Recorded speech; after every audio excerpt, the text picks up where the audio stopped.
भगवान श्री कृष्ण के कई मित्र थे। आओ इन्हीं में से एक सुदामा के बारे में जानते हैं। खास उज्जैन अवंतिका में स्थित ऋषि सांदीपनि के आश्रम में बचपन में भगवान श्री कृष्ण और बलराम पढ़ते थे। वहाँ उनके कई मित्रों में से एक सुदामा भी थे। सुदामा श्री कृष्ण के खास मित्र थे। वे एक गरीब ब्राह्मण के पुत्र थे। सुदामा और श्री कृष्ण आश्रम से भिक्षा मांगने नगर में जाते थे। आश्रम में आकर भिक्षा गुरु माँ के चरणों में रखने के बाद ही भोजन करते थे। परंतु सुदामा को बहुत भूख लगती थी तो वे चुपके से कई बार रास्ते में ही आधा भोजन चट कर जाते थे।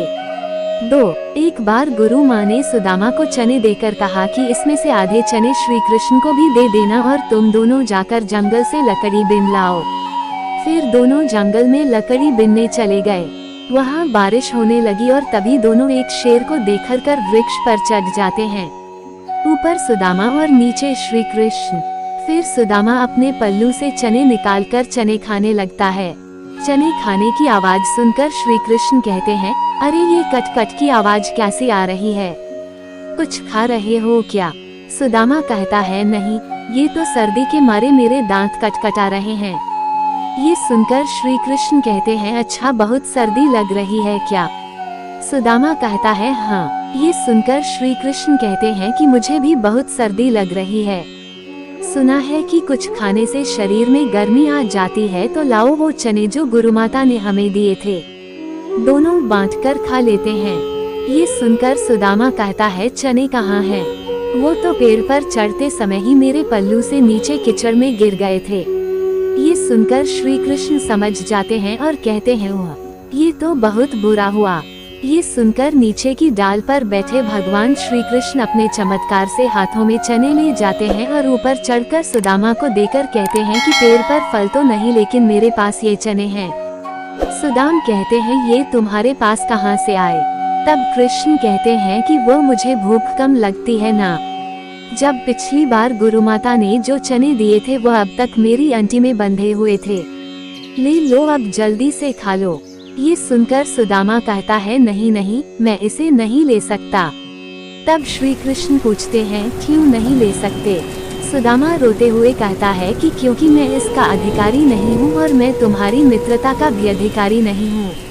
मैंने तुम्हें धोखा दिया है कृष्ण, मुझे क्षमा कर दो। कृष्ण कहते हैं, अरे जिसे मित्र कहते हो उससे क्षमा मांगकर उसे लज्जित न करो मित्र। इसी प्रकार एक बार श्री कृष्ण सुदामा को वचन देते हैं कि मित्र, जब भी तुम संकट में खुद को पाए तो मुझे याद करना, मैं अपनी मित्रता जरूर निभाऊंगा। 3. बलराम और श्री कृष्ण को आश्रम में भिन्न भिन्न कार्य करते थे। एक बार श्री कृष्ण, बलराम और सुदामा भिक्षा मांगने के लिए जाते हैं। एक द्वार पर खड़े होकर तीनों भिक्षामदेही कहते हैं तो एक महिला अपनी बेटी के साथ भिक्षा लेकर बाहर आती है और कहती है, ब्रह्मचारियों आ जाने में बहुत देर कर दी। ये सुनकर श्री कृष्ण कहते हैं, माता आज सारे आश्रम में सफाई करनी थी, बहुत काम था इसलिए विलम्ब हो गया, आपको प्रतीक्षा करना पड़ी, उसके लिए क्षमा करें। ये सुनकर वो महिला कहती है, अरे क्षमा कैसी, मैं तो इसलिए प्रतीक्षा कर रही थी कि रोज तुम रूखी सूखी रोटी लेकर जाते हो। आज घर में मालपुआ बने थे तो मैंने सोच तुम जल्दी आ जाओगे तो गरम गरम खाओगे। देखो मैंने कपड़े से ढककर मालपुआ गरम गरम रखे हैं तुम्हारे लिए। ये देखकर सुदामा का मन ललचा जाता है। वो कहता है, मालपुआ, आज मालपुए बने हैं? वो महिला कहती है, हाँ, आज घर में पूर्णमासी की पूजा थी। फिर वह तीनों को मालपुए देकर कहती है, अब इसे जल्दी से खाओ, गरम गरम खाने में आनंद आता है। सुदामा तो खाने ही वाला रहता है कि तभी श्री कृष्ण कहते हैं, नहीं माता, हम यहाँ नहीं खा सकते। वो महिला पूछती है, क्यों? तब श्री कृष्ण कहते हैं कि आश्रम का यही नियम है कि सारी भिक्षा गुरु चरणों में अर्पित कर दी जाए, फिर वो उसमें से जितना दे वही हमें खाना चाहिए। ये सुनकर सुदामा को अच्छा नहीं लगता है। ये सुनकर वो महिला गुरु के लिए भी मालपुए का एक पैकेट दे देती हैं। अब उन तीनों के पास 4 पैकेट हो जाते हैं। फिर तीनों वहाँ से चले जाते हैं। रास्ते में एक नदी के किनारे रुककर बलराम और श्री कृष्ण हाथ मुंह धोने जाते हैं। इसी दौरान सुदामा मालपुए निकालकर चुपचाप खाने लगता है। तभी श्री कृष्ण उसे मालपुए खाते हुए देख लेते हैं और मुस्कुरा देते हैं। फिर वह चुपचाप उनके पास पहुंचकर कहते हैं, तुम समझते हो कि मैंने कुछ नहीं देखा। तभी सुदामा पत्तल को मुड़कर पालपुए ढांक देता है और कहता है, नहीं नहीं, मैं तो कुछ भी नहीं खा रहा हूँ। तब श्री कृष्ण कहते हैं, देखो झूठ बोलना पाप है। ये सुनकर सुदामा कहता है, और ब्राह्मण को भूखा रखना भी पाप है। ये सुनकर कृष्ण कहते हैं, मैं तुम्हें भूखा रख रहा हूँ। तब सुदामा कहते हैं, और क्या, उसने कितनी ममता से कहा था कि मेरे सामने खा लो, और तुमने आश्रम के सारे नियम बता दिए। तब श्री कृष्ण कहते हैं, नियम तो है, गुरुदेव को पता चलेगा तो वे क्या कहेंगे। ये सुनकर सुदामा कहता है, गुरुदेव को कैसे पता चलेगा? रोज हम 3 रोटी लेकर जाते हैं, तो आज भी 3 रोटी लेकर जाएंगे। हाँ, यदि तुमने गुरुदेव को न बता दिया तो। ये सुनकर कृष्ण कहते हैं कि देखो, मैं तुम्हारा मित्र हूँ, और मित्रता का धर्म कहता है कि मित्र की कमजोरी पर पर्दा डालना चाहिए। ये सुनकर सुदामा कहता है, तो तुम नहीं कहोगे? श्री कृष्ण कहते हैं, कदापि नहीं। ये सुनकर सुदामा कहता है, तो फिर सारे मालपुए खा लूं? श्री कृष्ण कहते हैं, हाँ खा लो। फिर सुदामा खा लेता है, तो श्री कृष्ण मालपुए की एक पत्तल निकालकर सुदामा को देते हैं और कहते हैं, ये तुम्हारे हिस्से की भिक्षा हो गई, गुरु माता को दे देना। ये देखकर सुदामा प्रसन्न होकर कहता है, कुछ भी कहो, तुम मित्र बड़े खरे हो। 4 कहते हैं कि सुदामा जी शिक्षा और दीक्षा के बाद अपने ग्राम अस्मावतीपुर, वर्तमान पोरबंदर में भिक्षा मांगकर अपना जीवन यापन करते थे। सुदामा एक गरीब ब्राह्मण थे। विवाह के बाद वे अपनी पत्नी सुशीला और बच्चों को बताते रहते थे कि मेरे मित्र द्वारिका के राजा श्री कृष्ण हैं, जो बहुत ही उदार और परोपकारी हैं।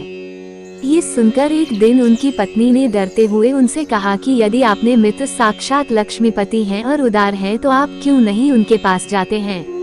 वे निश्चित ही आपको प्रचुर धन देंगे, जिससे हमारी कष्ट में गृहस्थी में थोड़ा बहुत तो सुख आ जाएगा। सुदामा संकोचवश पहले तो बहुत मना करते रहे, लेकिन पत्नी के आग्रह पर एक दिन वे कई दिनों की यात्रा करके द्वारिका पहुँच। 5 द्वारिका में द्वारपाल ने उन्हें रोका। मात्र एक ही फटे हुए वस्त्र को लपेट गरीब ब्राह्मण जानकर द्वारपाल ने उसे प्रणाम कर यहाँ आने का आशय पूछा। जब सुदामा ने द्वारपाल को बताया कि मैं श्री कृष्ण को मित्र हूँ, तो द्वारपाल को आश्चर्य हुआ। फिर भी उसने नियमानुसार सुमादा जी को वहीं ठहरने का कहा और खुद महल में गया और श्री कृष्ण से कहा, हे प्रभु, को फतेहार दीन और दुर्बल ब्राह्मण आपसे मिलना चाहता है, जो आपको अपना मित्र बताकर अपना नाम सुदामा बतलाता है। 6 द्वारपाल के मुख से सुदामा नाम सुनकर प्रभु सुध-बुध खोकर नंगे पैर ही द्वार की ओर दौड़ पड़े। उन्होंने सुदामा को देखते ही अपने हृदय से लगा लिया और प्रभु की आंखों से आंसू निकल पड़े। वे सुदामा को आदर पूर्वक अपने महल में ले गए। महल में ले जाकर उन्हें सुंदर से आस पर बिठाया और रुक्मिणी संग उनके पैर धोए। कहते हैं कि प्रभु को उनके चरण धोने के जल की आवश्यकता ही नहीं पड़ी। उनकी दीनता और दुर्बलता देखकर उनकी आंखों से आंसुओं की धार बहने लगी। स्नान, भोजन आदि के बाद सुदामा को पलंग पर बिठाकर श्री कृष्ण उनकी चरण सेवा करने लगे और गुरुकुल में बिताए दिनों की बातें करने लगे। बातों ही बातों में ये प्रसंग भी आया कि किस तरह दोनों मित्र वन में समिधा लेने गए थे और रास्ते में मूसलधार वर्षा होने लगी, तो दोनों मित्रों एक वृक्ष पर चढ़कर बैठ गए। सुदामा के पास एक पोटली में दोनों के खाने के लिए गुरुमाता के दिए कुछ चने थे, किंतु वृक्ष पर सुदामा अकेले ही चने खाने लगे। चने खाने की आवाज सुनकर श्री कृष्ण ने पूछा कि क्या खा रहे हैं सखा? सुदामा ने ये सोचकर झूठ बोल दिया कि कुछ चने कृष्ण को भी देने पड़ेंगे। उन्होंने कहा, कुछ खा नहीं रहा हूँ, ये तो ठंड के मारे मेरे दांत कड़कड़ा रहे हैं। 7 इस प्रसंग के दौरान ही श्री कृष्ण ने पूछा, भाभी ने मेरे लिए कुछ तो भेजा होगा। सुदामा संकोचवश एक पोटली छिपा रहे थे। भगवान मन में हंसते हैं कि उस दिन चने छिपाए थे और आज तंदूर छिपा रहा है। फिर भगवान ने सोचा कि जो मुझे कुछ नहीं देता, मैं भी उससे कुछ नहीं देता, लेकिन मेरा भक्त है तो अब इससे छीनना ही पड़ेगा। तब उन्होंने तंदूर की पोटली छीन ली और सुदामा के प्रारब्ध कर्मों को क्षीण करने के हेतु तंदूर को बेहद चाव से खाया था। फिर सुदामा ने अपने परिवार आदि के बारे में तो बताया, लेकिन अपनी दरिद्रता के बारे में कुछ नहीं बताया। अंत में प्रभु ने सुदामा को सुंदर शैया पर सुलाया। 8 फिर दूसरे दिन भरपेट भोजन कराने के बाद सुदामा को विदाई दी। किंतु विदाई के दौरान उन्हें कुछ भी नहीं दिया। रास्ते भर सुदामा सोचते रहे कि हो सकता है कि उन्हें इसी कारण से धन नहीं दिया गया होगा कि कहीं उनमें अहंकार न आ जाए। यह विचार करते करते सुदाम अपने मन को समझाते हुए जब घर पहुँचे तो देखा उनकी कुटिया के स्थान पर एक भव्य महल खड़ा है और उनकी पत्नी स्वर्णाभूषणों से लदी हुई तथा सेविकाओं से घिरी हुई हैं। ये दृश्य देखकर सुदामा की आंखों से आंसू निकल आया और वे सदा के लिए श्री कृष्ण की कृपा से अभिभूत होकर उनकी भक्ति में लग गए। जय श्री कृष्ण।